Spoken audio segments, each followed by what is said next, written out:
a Viso Scoperto, l'informazione senza veli con Matteo De Micheli. Buonasera e benvenuti a questa nuova puntata di A Viso Scoperto, l'informazione senza veli. Questa sera sarà una puntata schioppettante, per così dire, e andremo a vedere una serie di filmati molto interessanti e di documenti. E quindi insomma non perdiamo tempo e iniziamo subito. Purtroppo il primo video è piuttosto triste e si riferisce al malore improvviso di Costa Teach, questo cantante che purtroppo è deceduto. Prego regia, la prossima slide.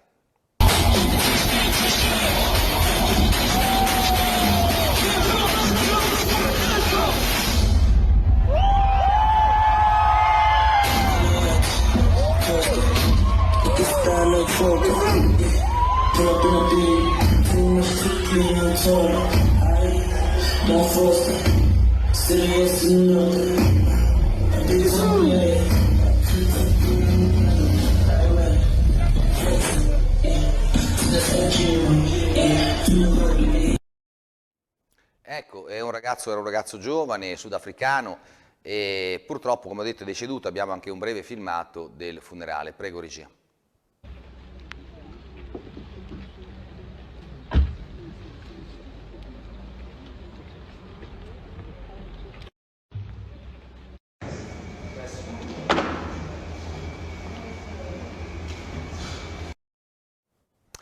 Ecco, purtroppo queste cose continuano ad accadere e anche il mondo dello spettacolo è stato fortemente colpito in tutto il mondo.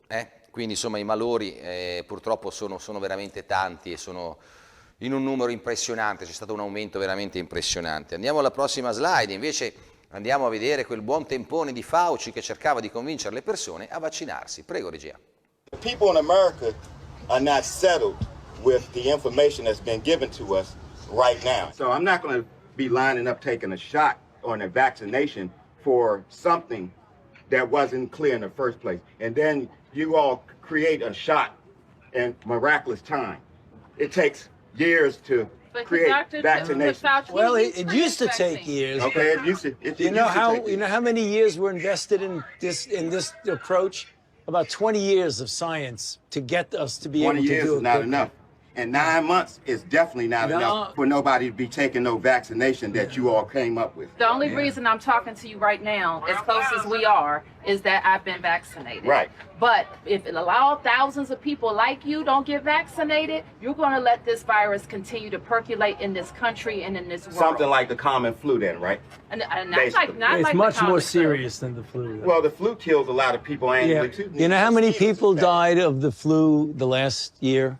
I mean, not this year, virtually none, but the previous year, about 20 to 30,000. You know how many people have died from COVID-19 in the United States? 600,000 Americans. Well, the number that you all given that died, that's once again, that's you all's number. You gonna pass? Yeah, definitely. Right. Because when you start talking about paying people to get vaccinated, when you start talking about incentivizing things to get people vaccinated, it's something else going on with that. Something else going on. It with is that. something going on. There's With something it. else You're going right, on but with I'm that. glad millions of people like me and most everybody here didn't get an incentive. You know what their incentive was? Protecting their health and protecting the city. Well, but I won't keep you anymore. It's okay, because my incentive, y'all campaign is about fear. It's about inciting fear in people. You all attack people with fear. That's what this pandemic is. It's a fear. It's fear, this pandemic. That's all it is. Ecco, questo signore insomma risponde con fermezza, è anche molto bene informato e di fatto insomma Fauci se ne va insieme ai suoi compari e vanno a cercare di inoculare qualcun altro. Ma quello che dice questo signore è interessante, no? Voi fondate tutto sulla paura. Dice, ma se non ti vaccini, quella stessa, no, la solita falsa narrativa, se non ti vaccini per colpa tua, per colpa vostra, il virus si propagherà in tutta l'America. E questo gli risponde, beh, come l'influenza. E quell'altro Fauci, beh, ma no, non è come l'influenza, questo è molto più grave. Dice perché di influenza muoiono 20-30.000 persone all'anno, mentre invece di Covid 600.000. E quello gli dice, vabbè, ma lo dite voi che sono 600.000, perché come è successo purtroppo qui in Italia, no? Uno moriva di infarto, arrivava in ospedale moribondo, gli facevano un bel tampone positivo e quello era catalogato morto Covid.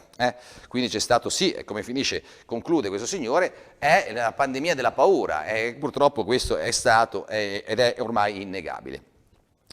Però fortunatamente abbiamo anche dei medici che insomma si discostano e cercano in tutti i modi di continuare ad agire in scienza e coscienza e seguire la scienza, però quella senza l'H. E allora a questo proposito ascoltiamo il professor Giovanni Fraiese. Prego regia. Hi, I'm Professor Fraiese from Rome. I'm a doctor and endocrinologist, and I'm doing this short video as a reply to what the executive director of the EMA, Cook, has said a few days ago in the European Parliament. mRNA from the vaccine does not stay in the body for a long period. It's broken down very shortly after vaccination. Mainly the mRNA and the lipid nanoparticles stay at the injection site and they decrease over a period of about 9 days. She actually lied twice, saying that the injections for the mRNA vaccines remain in the muscle where it's injected mostly. Mainly the mRNA and the lipid nanoparticles stay at the injection site.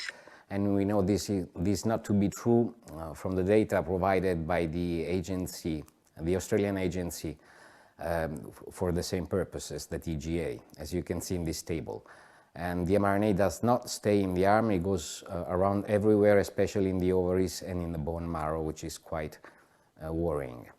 Second lie, she said that the mRNA remains intact for around 9 days. mRNA from the vaccine does not stay in the body for a long period. It's broken down very shortly after vaccination. The mRNA and the lipid nanoparticles decrease over a period of about 9 days. But we know from an article published in Cell that at least the mRNA remained intact for 60 days. I'm saying at least because that was the end of the study. So the only thing we know so far for sure is that the mRNA remains for at least 60 days, not at all 9 days, as she said. And they decrease over a period of about 9 days. Now that the executive director of EMA goes to the European Parliament and gives false data, either by ignorance or by choice, I think it's completely unacceptable. Thank you. Bene, questo era Fraiese per la Voce TV, che credo sia la televisione di Contiamoci, e direi che non c'è neanche il caso di commentare perché le sue parole, oltre che sagge, sono assolutamente condivisibili. È inaccettabile che qualcuno vada al Parlamento europeo e dica delle falsità e in questo modo menta sia ai parlamentari ma soprattutto a tutti i cittadini dell'Unione Europea. E allora passiamo alla prossima slide, regia, per favore. Ecco, a me dispiace, questo è un articolo del 30 maggio dello Ionio, e questo è il professor Stefano Milda, poverino è mancato. I Novax si pagano le cure da soli, ecco, questi però sono persone che avevano insomma veramente attaccato brutalmente le persone che non si sono sottoposte a questi sieri igienici sperimentali. Addio al professor Stefano Milda, stroncato da un ictus improvviso. Ecco.